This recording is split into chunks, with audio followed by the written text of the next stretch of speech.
Good day everyone, my name is Josie and you can always call me Mommy Josie. But before we start our cooking session, let me say my sincerest thank you to the management of the Philippine School for always making me a part of all your activities. Special mention of course to Miss Letty, Miss Dina, and of course Mr. Romeo. Siya po talaga ang nagpa-follow up sa atin.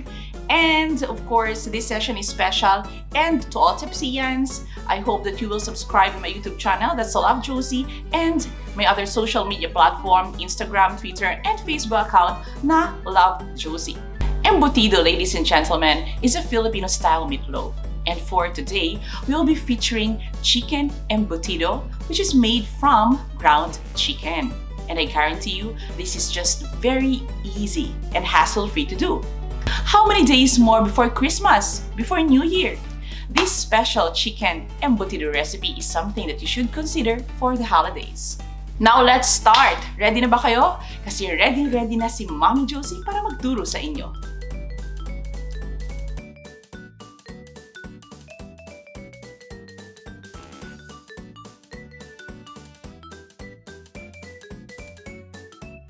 For the ingredients, we have 1 kilo of ground chicken. Then we will put 3 teaspoons of salt.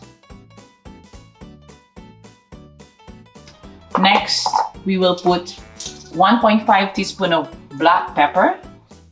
We have 1/2 teaspoon of paprika. If you don't have paprika, it's okay. It's just that Mommy Josie loves the additional flavor and the additional color that paprika brings. Next, we will put our 1 tablespoon of sugar. We will put our 1/4 cup of flour. Alam niyo, ladies and gentlemen, the easiest part of making embutido is mixing all the ingredients, okay? Then we have the 1/4 cup evaporated milk.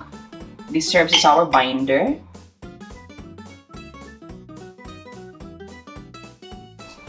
Next, we have 1/4 cup of pineapple juice. So Mommy Josie is using pineapple juice instead of pickle relish. If you want to use pickle relish, the same measurement, also 1/4 cup. Next, 1/4 cup of olive oil. Next, we chop 1 medium-sized carrots. For the veggies, I use chopper or you can use food processor. If you don't have naman, you can always cut the veggies manually. Red bell pepper, medium size as well. Green bell pepper, medium size as well. Medium sized onions, chopped also. And my favorite ingredient, cheese. 1 cup of cheese, grated. 1/2 cup of raisins. For those who doesn't like raisins, that's fine. This is also optional. So we will combine everything. Combine until everything is well blended.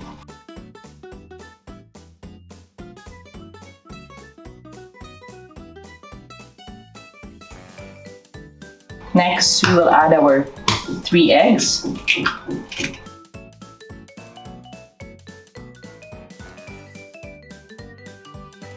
And lastly, we will add our sausage. Mommy Josie is using canned sausage. I just chop it also into small pieces. This is also optional, huh? If you don't have any sausages, that is okay. For now, Mommy Josie is using canned sausage. Sometimes I'm also using meatloaf, whatever I have in the fridge or in my grocery items, I use it.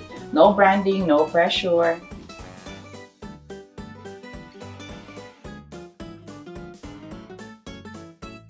So there you go, ladies and gentlemen, our chicken mixture is now ready.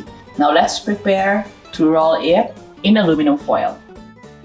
Now let's wrap our mixture in aluminum foil. Scoop a cup of our chicken mixture and arrange it in a sheet of aluminum foil. Earlier, we already prepared our steamer para tuloy-tuloy lang. Okay, now we have our special guest. This is hard-boiled eggs. This is also optional. If you don't want to put it in the middle, that's fine also. So Mommy Josie has a small steamer, so I'll arrange the size accordingly. And then you fold it like this. to form into a log.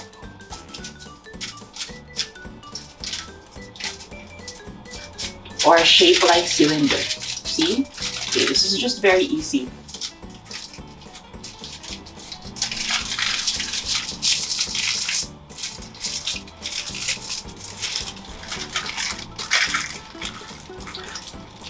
Then secure both sides by twirling the ends of the foil until the mixture is compact, like this. There you go. Okay, so continue the process until you're done.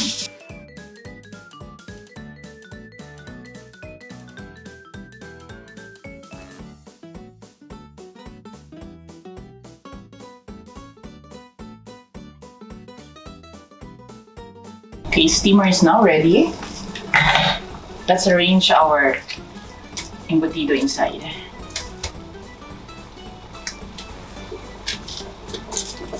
Okay.